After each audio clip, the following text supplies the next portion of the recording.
જય માતાજી, જય શ્રી કૃષ્ણ મિત્રો।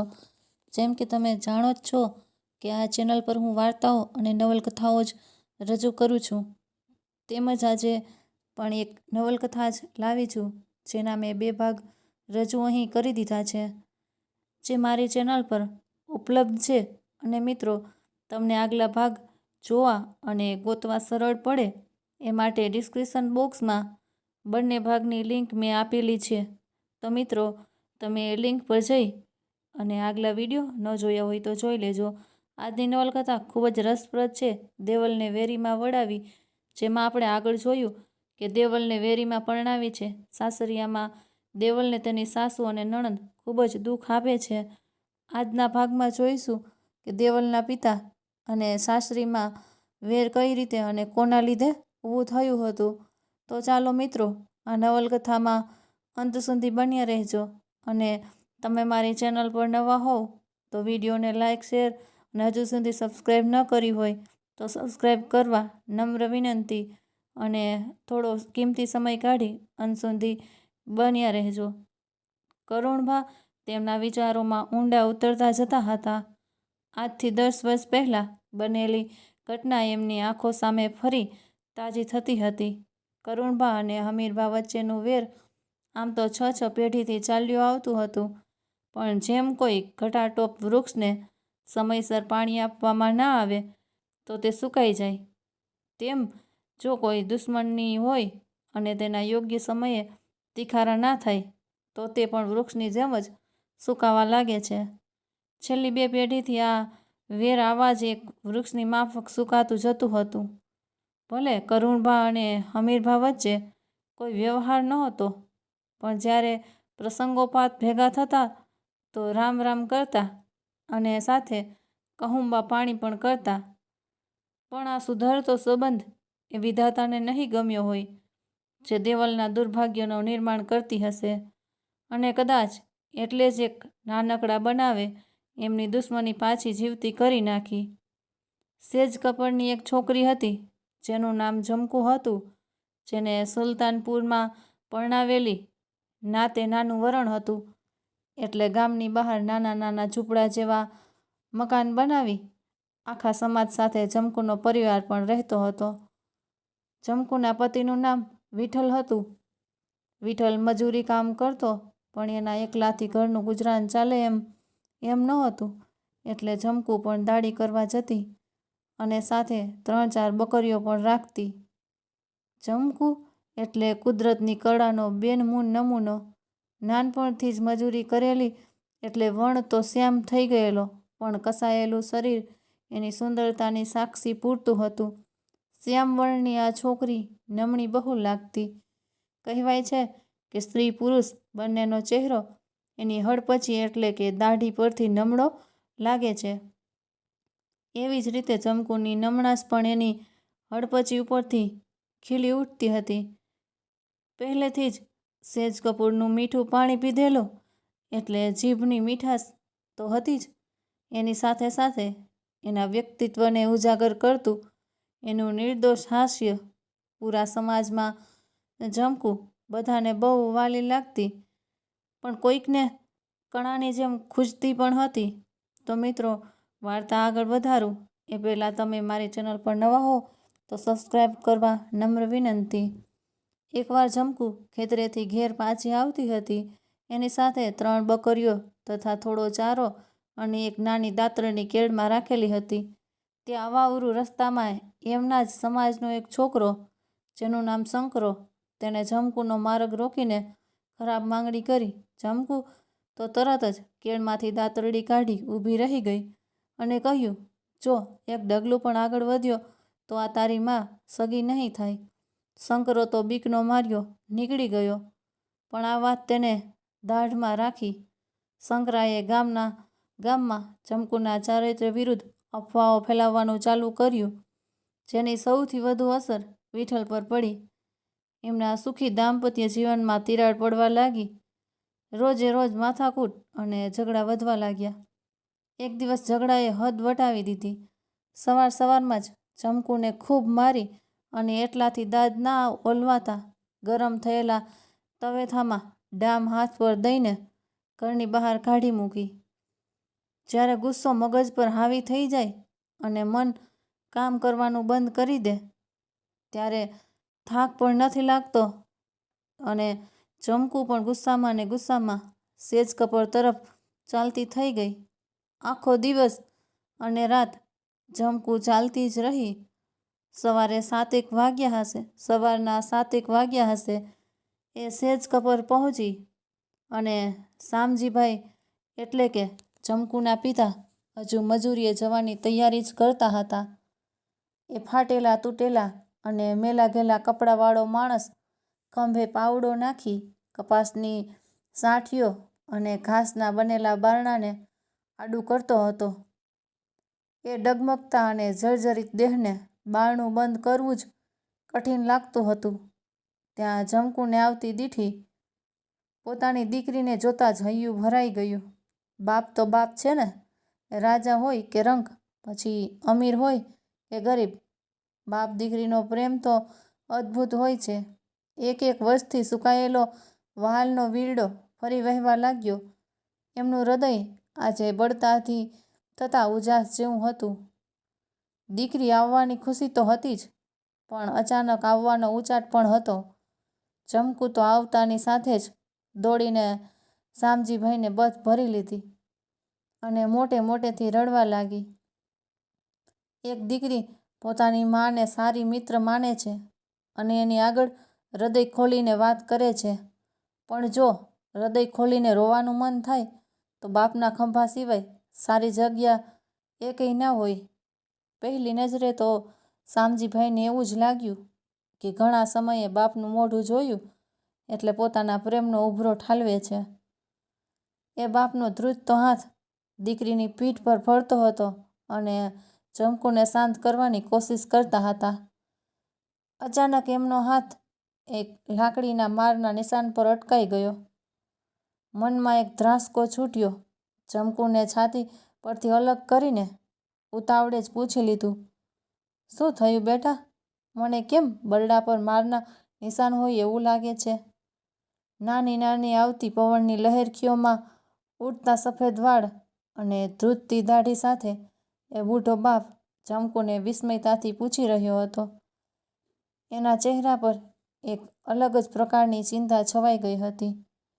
કંઈ નહીં બાપા, એ તો આટલું બોલતા જ ચમકુ હાથથી આંખો લૂછવાની કોશિશ કરે છે ત્યાં તો શામજીભાઈની નજર એના ડામ દીધેલા હાથ પર પડી જાય છે. શું કંઈ નહીં, આ બધું શું છે? ઝટ બોલ બટા. આ ચિંતામાં કદાચ તારા બાપનો જીવ જતો રહેશે.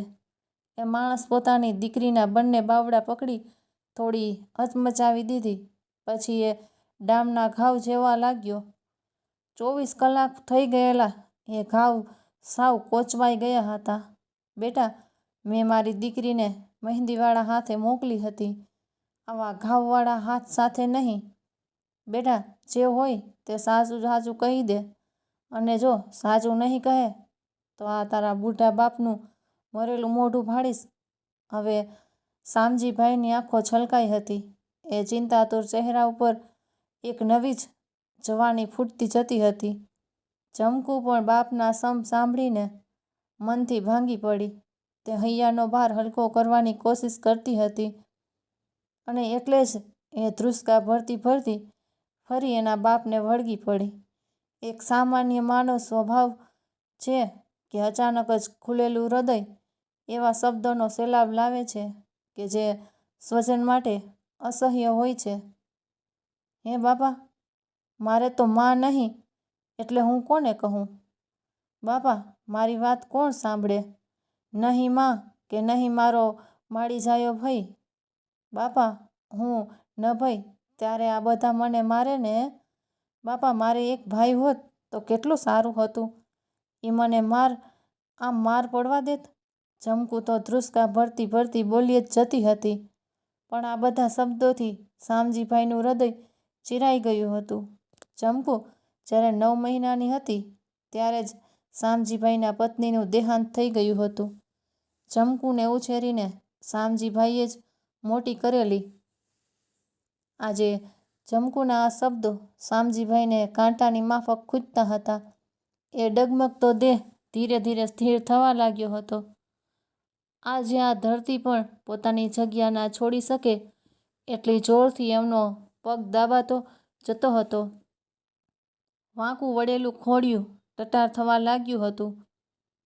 જાણે કુદરતને 10-10 વર્ષ પાછા ખેંચી લીધા હોય એવો જુવાન માણસ થઈ ગયો હતો. એટલામાં જ હમીરભા શામજીભાઈને ઘેર આવ્યા અને કહ્યું, એ અલા શામજી, ક્યાં મરી ગયો છે? હાલ ભાઈ હાલ, હવે કેટલી વાર છે? જાને ભાઈ, તું પહોંચીશ તો સાંજે પાણી વાળવાનું પૂરું થશે, બાકી તો કાલે પણ ત્યાં જ જવું પડશે. હમીરભા ખડકી બહારથી જ બૂમો પાડતા પાડતા આવતા હતા. જ્યારે તેઓ ફળિયામાં પહોંચ્યા ત્યારે તેમને જમકુને જોઈ, અરે જમકી, લે ક્યારે આવી? અરે મારી છોડી, કેવી રૂપાળી લાગે છે બટા, બધું કુશળ મંગલ તો છે ને? કેટલા સમયે જોઈ તને, લે. હમીરભા તો જમકુને માથે હાથ ફેરવવા લાગ્યા. એમને એ પોતાની દીકરી જેવી જ હતી. શામજીભાઈ હમીરભાના ખેતરનું બધું કામ કરતા હતા. બદલામાં હમીરભા શામજીભાઈને 2 ટંકનું ખાવાનું, લુગડા લત્તા અને જરૂર મુજબ રૂપિયા પણ આપતા હતા. જમકુને મોટી કરવામાં સેજલબાનો ફાળો પણ હતો. જમકુના લગ્ન સમયે બધો ખર્ચ હમીરભાઈએ જ તો આપેલો હતો. હા, હવે સમજ્યો કે શામજી આટલો મોડો કેમ પડ્યો. પોતાની મૂડી આવી ગઈ હોય પછી તું શું કામ ઘરની બહાર પગ મૂકે કેમ અલ્યા? હમીરભા શામજીભાઈ સામે જોઈ મીઠા હાસ્ય સાથે બોલતા જ હતા. સારું જમકુ, અમે ખેતર જઈએ છીએ.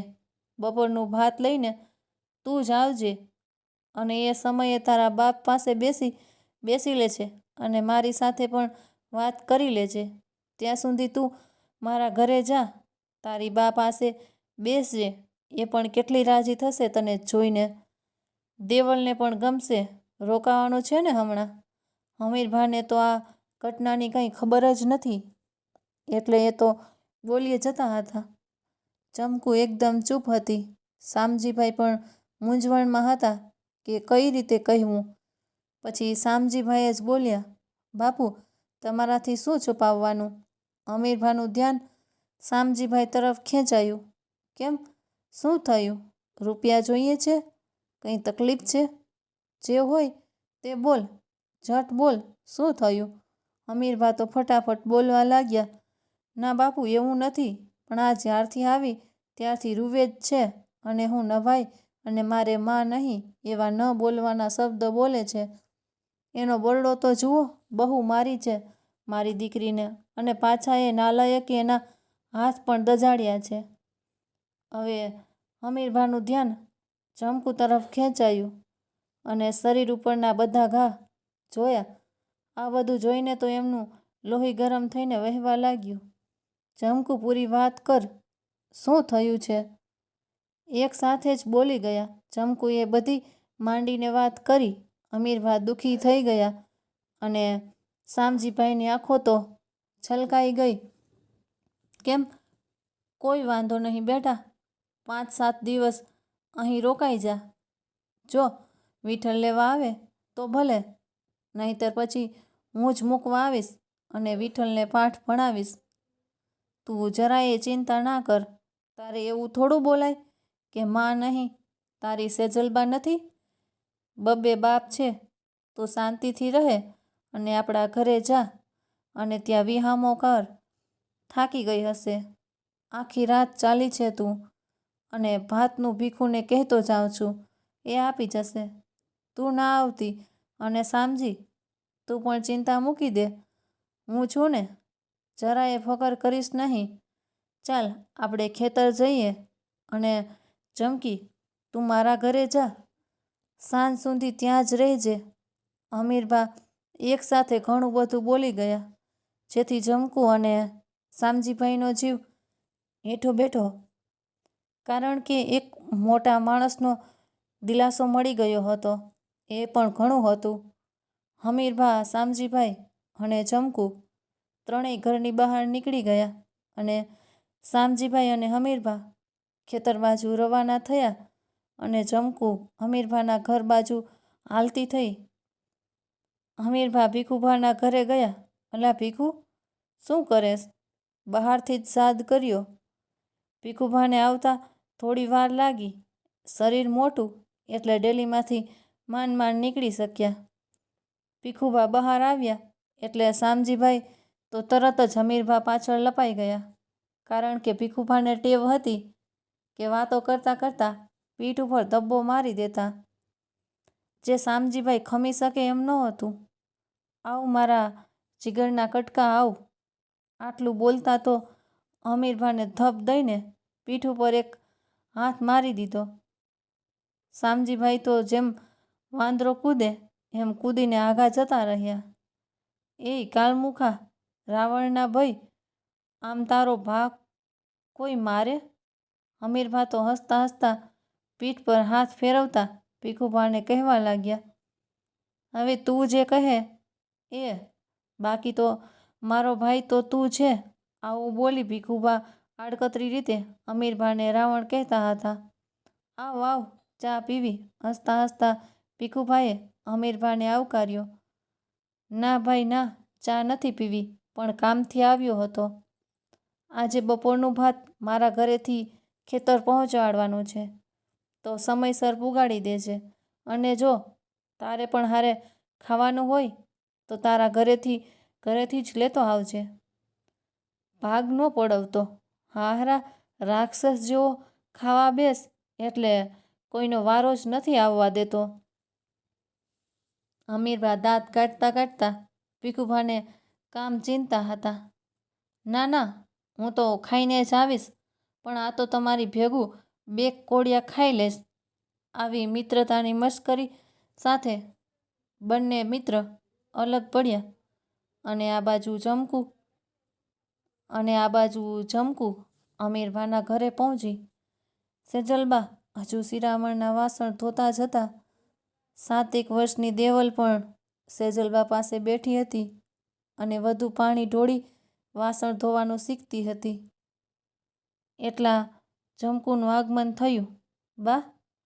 ખાલી આટલા શબ્દોએ તો જમકુનો ડૂમો ભરાઈ ગયો. બીજો શબ્દ નીકળી ના શક્યો. આંખોમાં જળજળિયા આવી ગયા. અરે જમકી, તું? આવ બેટા આવ. અરે રે, મારી છોડી સાવ છોતા જેવી થઈ ગઈ છે. આવ બેટા બેસ. સેજલબા તો રાજી રાજી થઈ ગયા. ક્યારેક બોલતા એ સેજલબા આજે એક ખેતમજૂરની દીકરી પર વહાલનો વરસાદ વરસાવતા હતા. એક ખેતમજૂરની દીકરી પર આટલો પ્રેમ એ સેજલબાના સ્વભાવની સાક્ષી પૂરતો હતો. હવે સેજલબાનું ધ્યાન જમકુના પગ પર ગયું, જે 24 કલાક ચાલીને આવ્યા હતા અને ખુલ્લા પગ હતા, એટલે વાગેલા કાંટાથી લોહી પણ નીકળતું હતું અને ત્યાં તો દજાયેલા હાથ પણ દેખાયા. કોઈ પણ વ્યક્તિને પારખવામાં સ્ત્રી બહુ માહેર હોય છે. એ કોઈ પણ વ્યક્તિને પગથી શરૂ કરી માથા સુધી જુએ છે અને જ્યારે પુરુષ જે બતાવવામાં આવે તેના પર જ નજર કરે છે. એટલે જ હમીરભા અને શામજીભાઈને જમકુના ઘવાયેલા પગ ના દેખાયા. જમકી બેટા, આ બધું શું છે? સેજલબાના હૃદયના ધબકારા વધી ગયા. એ ગભરાયેલા અવાજે એટલું જ પૂછી શક્યા. જમકુએ વિગતવાર વાત કરી. સેજલબાને પોતાની દીકરીનું દુઃખ હોય એમ મગજ ફાટવા લાગ્યું. એટલામાં આ વાર્તા આગળ વધારું એ પહેલાં મિત્રો, મારી ચેનલ પર નવા હો, હજુ સુધી સબસ્ક્રાઈબ ન કર્યું હોય તો સબસ્ક્રાઈબ કરવા અને શેર કરવા નમ્ર વિનંતી. બા, આ જમકી બૂનને કોને મારી? સાસરે જાય એને આમ મારે તો મને પણ મારશે. વચ્ચે એકદમ કાલી ઘેલી ભાષામાં દેવલ બોલી ઉઠી. એના આ નિર્દોષ સવાલોએ જમકુ અને સેજલબાનું ધ્યાન દોર્યું. આવું બોલતી એ દેવલને એ વાતનો ખ્યાલ નહોતો કે આગળની એની જિંદગીમાં આ જ બનાવ આ જ વળાંક લાવશે અને આ બનાવના ત્રુટક ત્રુટક તથા દીઠેલા અને અણદીઠેલા દ્રશ્યો ખાટલામાં સૂતેલા કરુણભાના મગજમાં ઘૂમતા હતા. થોડું એમનું ગળું સુકાઈ ગયું હતું એટલે ખાટલામાં બેઠા થઈને નીચે પડેલા ત્રાંબાના લોટામાંથી પાણી પીધું અને પાછા એ જ વિચારોમાં ખોવાઈ ગયા.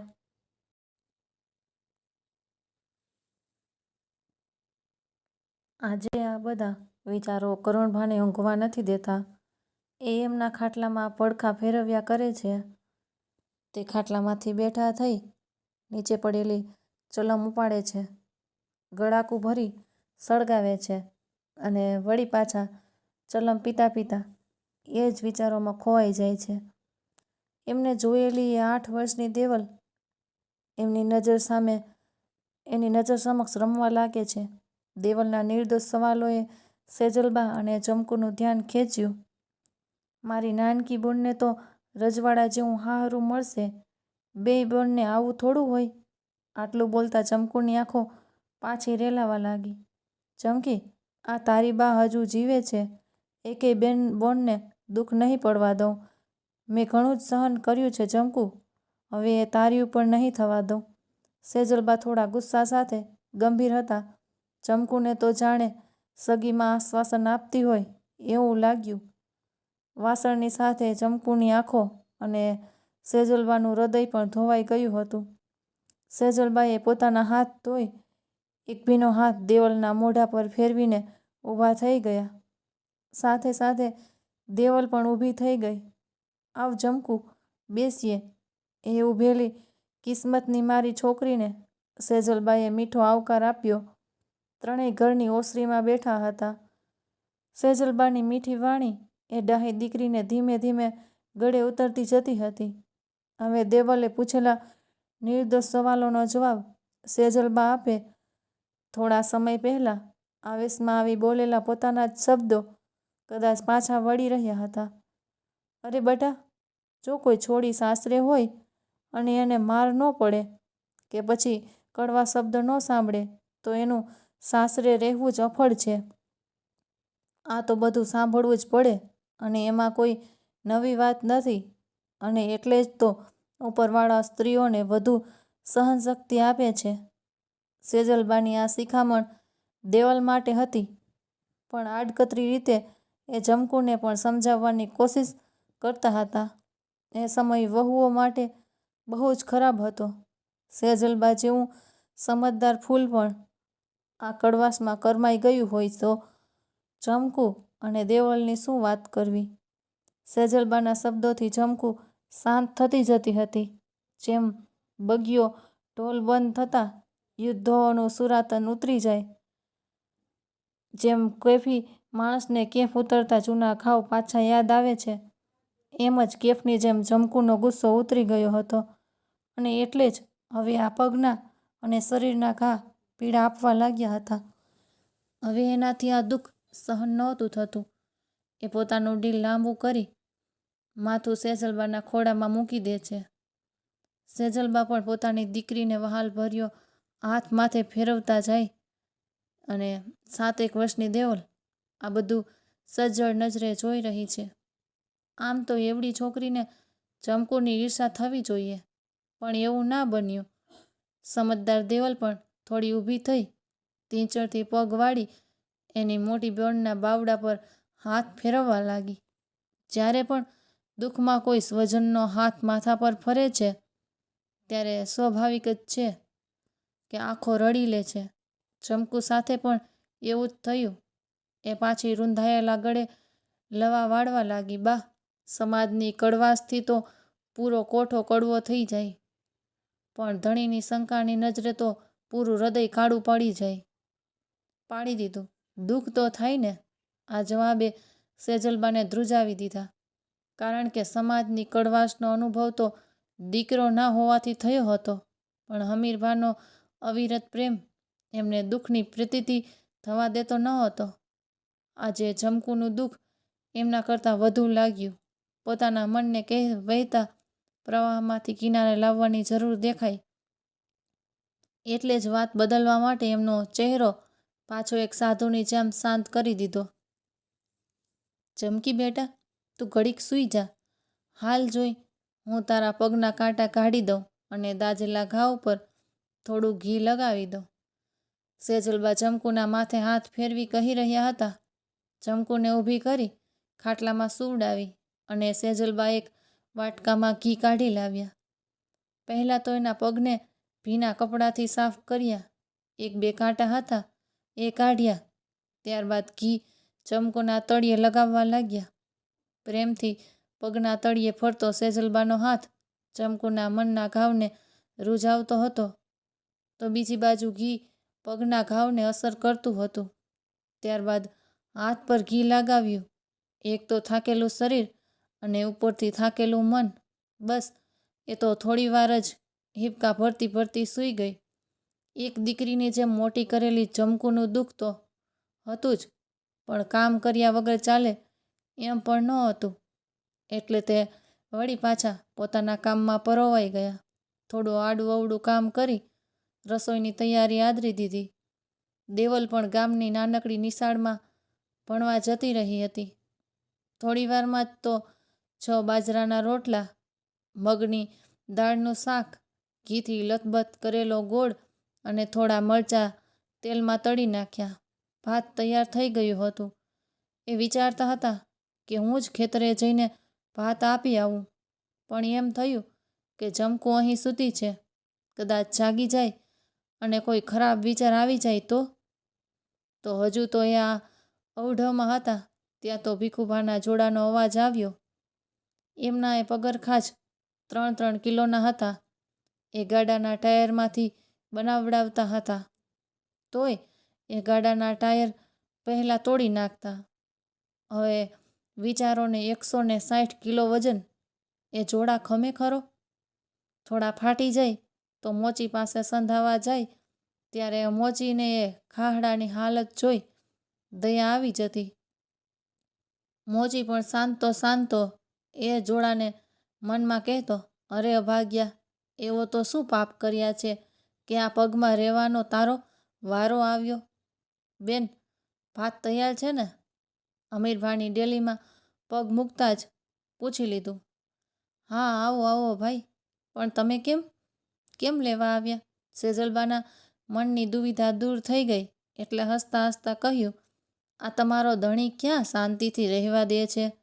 નફાવટ સવારે જ ઘરે આવીને જ કહી ગયો હતો કે બપોરના સમયે ભાત લઈને આવી જજે. હા, તો સાચું જ છે ને? આમ તો કંઈ કામ કરતા નથી, આવા કામમાં તો આવો. એ તો બેન, મારે ક્યાં છોકરા છે, કોના માટે ભેગું કરવું? જમીન બધી મારો ભાગ્યો વાવે છે, એમાંથી અમારા 2 માણસનું ગુજરાન સારી રીતે ચાલ્યું જાય છે. આ વાત આમ તો ભીખુભા દાંત કાઢતા કરતા હતા, પણ એમની આંખોમાંથી છોકરા ન હોવાનું દુઃખ છલકાતું હતું. હશે ભાઈ, જેવી ઉપરવાળીની ઈચ્છા. ભગવાન સામું જોશે નહીં જુએ? એ તો એને સામું જોવું હોય તો જુએ, અને ન જોવું હોય તો જાય તેલ લેવા. એ બધી વાત મૂકો. ભાત ભરાઈ ગયું હોય તો લાવો, નહીં તો એ કાળમુખો મારી સામું નહીં જુએ. ભીખુભાઈએ વાત બદલાવી દીધી અને સીધી જ અમીરભાની વાત પર આવી ગયા. લ્યો, આ ભાત તૈયાર જ છે. આ તો તમે આવ્યા, બાકી હું નીકળવાની જ તૈયારી કરતી હતી. અને હા, તમારે જમવાનું છે તો બીજા 6 રોટલા કરી નાખું. સેજલબા દાંત કાઢતા કહેવા લાગ્યા. ના રે ના, હું તો મારું ભાત લઈને જ આવ્યો છું. ઘોડી સાથે લટકાવેલું છે એ ભાઈ મને કહીને જ ગયો હતો કે તારું જમવાનું હોય તો ઘરેથી લેતો આવજે, એટલે હું લઈને જ આવ્યો છું. હાય, એવું કહીને ગયા હતા અને તમે લઈને પણ આવ્યા? હું એટલા કામમાં થાકી જવાની હતી? તમે પણ ભાઈ ખરું કરો છો, મને શરમાવો છો તમે. સેજલબાના ચહેરા પર થોડી ચિંતા છવાઈ ગઈ. ના બેન, એવું નથી. દેવલ નાની છે, ઘરનું કામ તમારે ઘણું રહે છે. એમાં પણ મારા જેવા જાનવરનો ખોરાક તૈયાર કરવો, અને અમારે એ તો સાવ નવરા. એટલે 10ના ટકોરે રોટલા ઘડવા બેસી જાય તો 12 વાગતા થઈ જાય અને એટલામાં હું શાક વઘારી નાખું. એટલે એવી ચિંતા નહીં કરવાની. ભીખુબા પોતાના ઘરનું સમયપત્રક બતાવતા તૈયાર ભાત લઈને રવાના થયા. હજુ એ જમકુ વિશે કાંઈ જાણતા નહોતા. ભીખુબા તો ઘોડી પર પલાણ કરી ચાલતા થયા અને એમની પવનવેગી ઘોડીએ તો ઘડીના છઠ્ઠા ભાગમાં ઘરથી ખેતરનું અંતર કાપી નાખ્યું. વાડીએ હમીરભા કોસ ચલાવતા હતા અને શામજીભાઈ પાણી વાળતા હતા. બપોરના 1નો ટકોરો પડ્યો હશે એટલામાં તો ભીખુભાઈએ પોતાની ઘોડી ખેતરના બંધ પર ચડાવી અને ચડાવતાની સાથે જ, હાલો એ ગાંડાની જમાત, આ તમારો ચારો આવી ગયો છે. ભીખુભા ચાલતી ઘોડીએ જ હમીરભા અને શામજીભાઈને સાદ કરતા હતા. એક બાજુ આ બેયને ગાંડા કહેતા હતા તો ચારો શબ્દ બોલી એમની ગણતરી ઢોરમાં પણ કરતા ગયા હતા. હા ભાઈ, છાનો માનો આવી જા અહીં અને ચારો ગધેડા ઉપર જ આવે. હમીરભાઈએ પણ કોસ ચલાવતા આછું હસતા કહ્યું. ભીખુભાઈએ બંધથી કૂવા સુધીનો પલ્લો કાપી નાખ્યો. બેય ભેગા થયા એટલે તરત જ હમીરભાઈએ કહ્યું, ભીખુ, બપોર પછી નવરો છે કે કાંઈ કામ છે? અરે બોલને વાલા, કામ હોય તોય તારા માટે તો પડ્યું રે હો. ભીખુભા ઘોડી પરથી જ ઉતરતા જ મૂછ અને દાઢી ઉપર હાથ ફેરવી કહ્યું, બીજું તો કંઈ નહીં, પણ મારો એક બળદ આજે થાકી ગયો છે તો કોસમાં તું જોડાઈ જઈશ? આટલું બોલતા તો હમીરભા ખડખડાટ હસી પડ્યા. એ શામજી, ચાલ મારા ભાઈ, રોંઢો કરી લઈએ. વાતને તરત જ બદલાવતા હમીરભાઈએ શામજીભાઈને સાદ કર્યો. અરે અને હા, આવ્યો, બળદને વિહામો આપો, આ છેલ્લું નાકું પાડીને આવું છું. હમીરભાઈએ બળદ છોડ્યા અને ત્યાં પડેલા પાવડાને લઈને થાળાને નાકું દીધું.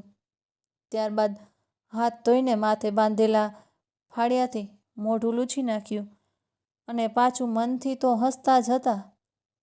ભીખુભાને કીધેલ વાત પરથી, અલા ભાઈ, તું ખાલી બોલને, તારા માટે તો આ ભીખુ કૂતરો પણ બની જાય. આ શબ્દો તો ભીખુભા હસતા જ બોલ્યા હતા, પણ હમીરભા પર બહુ અસર થઈ ગઈ અને અરે વાલા, કદાચ મારે ભાઈ હોત તો પણ તારા જેવો તો ના જ હોત. એમનું ફાળિયું ખંભે નાખી એ સીધા જ ભીખુભા પાસે પહોંચી ગયા.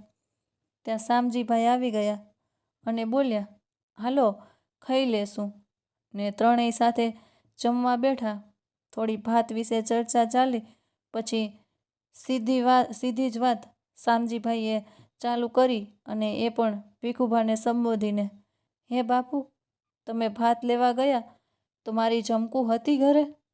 એક અલગ જ ચિંતા સાથે પરસેવાથી રેબઝેબ બાપ બોલી રહ્યો હતો. એ શું કરતી હતી? સવાલ ઉપર પાછો સવાલ કર્યો. ભીખુભા થોડા મૂંઝવણમાં આવી ગયા. એમનું મન સવાલ કરવા લાગ્યું કે શામજી આવું શા માટે પૂછતો હશે? સમયે ભણતર થોડું ઓછું હતું પણ એકબીજાના ચહેરા બહુ સારી રીતે વાંચી લેતા. શું થયું શામજી? કેમ ભાઈ ચિંતામાં દેખાય છે? અને ચમકીને તો મેં જોઈ નથી એટલે આવી છે? ભીખુભાના સવાલનો જવાબ હમીરભાઈએ આપ્યો અને વિગતવાર વાત કરી. ભીખુભાઈએ શામજીભાઈને આશ્વાસન આપ્યું અને કહ્યું, અમે બેય છીએ ને. શું કામ મૂંઝાશ? તારી જમકુને કશું નહીં થવા દઈએ. આના પ્રત્યુત્તરમાં હમીરભાઈએ પણ જણાવ્યું કે મેં પણ એ જ કહ્યું છે કે એક તો એ છોડી 12 મહિને આવી છે, પાછું વાગ્યું છે તો થોડા દિવસો અહીં ભલે રહે અને ત્યારબાદ આપણે જ એને મૂકવા જઈશું અને જો એવું લાગશે તો વિઠ્ઠલને થોડો સમજાવી પણ દઈશું. આવી વાતો અને રોટલા સાથે બેય દોસ્તોએ શામજીભાઈના દુઃખમાં પણ ભાગ પડ્યો. ત્યારબાદ જમીને હમીરભા અને શામજીભાઈ કામે લાગ્યા તો ભીખુભા ત્યાં વાડીએ જ સૂઈ ગયા. આથમતો સૂરજ અને કૂવામાં ખૂટતું પાણી વિહામાનો સંકેત આપતા હતા. સાંજ થઈ ગઈ. ત્રણેય ઘરે આવ્યા. વ્યાળું પાણી કર્યા. હમીરભાના ઘરે જ જમકુને થોડી શાંત કરી. થોડી મોડી રાત થતાં જ શામજીભાઈ અને જમકુ એમના ઘરે ગયા. આમ દિવસો ઉપર દિવસો વીતવા લાગ્યા. લગભગ 10 દિવસ થયા હશે. ખેતરનું કામ પતી ગયું હતું અને જમકુના શરીરના ઘાવ પણ રૂઝાઈ ગયા હતા. તો હવે હમીરભાને એવું થયું કે જમકુને સુલતાનપુર મૂકી આવું. પણ તો મિત્રો, આવતા અંકે વધુ જાણીશું સુલતાન પર મૂકવા જશે કે નહીં.